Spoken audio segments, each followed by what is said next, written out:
আজকের গল্প পদ্ম পুকুরের এক রাত। গ্রামের নাম নলডানা।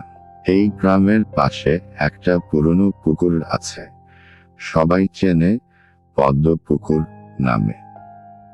বছরের সব সময়েই পুকুরে অসংখ্য পদ্ম ফুল ফুটে থাকে। দিনভর চাষার দল মাছ ধরে, বউরা কাপড় কাচে, ছেলেপুলে সাঁতার কাটে। কিন্তু রাত্রি নামলে পুকুরটার রূপ বদলে যায়, ভয়ঙ্কর, নীরব আর অজানা। গ্রামের বুড়োরা বলে, এই পুকুরে এক সময় এক রাজবাড়ির রানী ডুবে মরেছে। তার আত্মা আজও চাঁদের আলোয় ঘুরে বেড়ায় পদ্মফুলের ফাঁকে। কেউ বিশ্বাস করে, কেউ আবার হাসে। সেই রাতে পূর্ণিমা, পুকুরের চারপাশে সাদা আলো ছড়িয়ে আছে। বাতাসে হালকা গন্ধ, যেন পদ্ম আর কোনো অজানা গন্ধের মিশেল। পুকুর পাড়ে বসে আছে চার বন্ধু, বিলু, গোপাল, নিতাই আর রবি। হাতে চা, সামনে কেরোসিনের লণ্ঠন। বিলু বলল, এই পুকুরে ভূত আছে শুনেছিস? গোপাল হাসল, এ যুগে ভূত মানে? ওসব তো গ্রামের গল্প।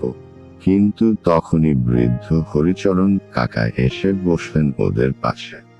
তার মুখের চেহারা ফ্যাকাশে। তিনি ধীরে ধীরে বললেন, ওরে ছেলেরা, হাসবি না।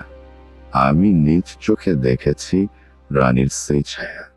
লাল শাড়ি পরে, চাঁদের আলোয় দাঁড়িয়ে থাকে মাছ পুকুরে। কেউ তাকালে হাসে, আর সেই হাসির মধ্যেই ডুবে যায় মানুষ। কাকা চলে গেলে ছেলেরা হাসাহাসি শুরু করলো।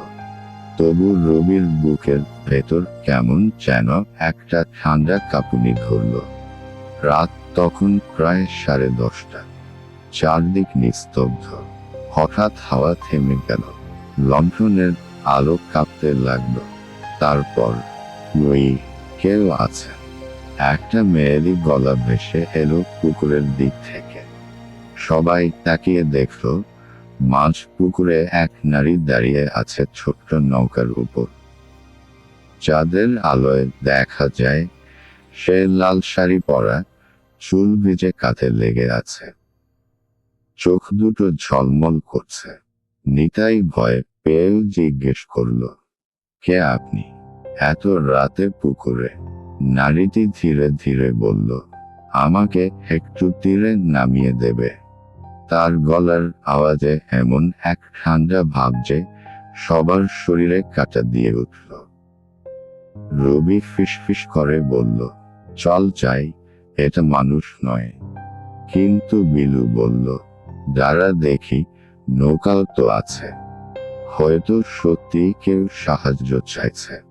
বিলু এক পা বাড়াতেই হঠাৎ নারীটির চোখ দুটো লাল হয়ে উঠল, আর এক ভয়ঙ্কর হাসি ছড়িয়ে পড়ল পুকুর জুড়ে। চারদিকের পদ্মফুলগুলো যেন একসাথে দুলে উঠল, পুকুরের জল গর্জন করে উঠল। হাওয়া বয়ে গেল ঝড়ের মতো। এক মুহূর্তে নৌকাটা উল্টে গেল, নারীটা মিলিয়ে গেল জলের নিচে। সবাই ভয়ে চিৎকার করে পালাতে লাগলো। পরের সকালে মানুষ দেখতে পেল, পুকুরের ঘাটে ভেসে আছে একটা লাল ওড়না আর একটা পেতলের ছুরি। আর বিলু, সে আর বাড়ি ফেরেনি। কেউ বলে বিলুকে রানী ডেকে নিয়েছে, কেউ বলে ও নিজেই ডেকে এনেছিল তাকে। আজও পূর্ণিমার রাতে যদি কেউ পদ্ম পুকুরের ধারে যায়, নাকি হালকা করে শোনা যায়, আমায় একটু তীরে নামিয়ে দেবে? আর তারপরেই বাতাসে ভেসে আসে এক শীতল হাসি।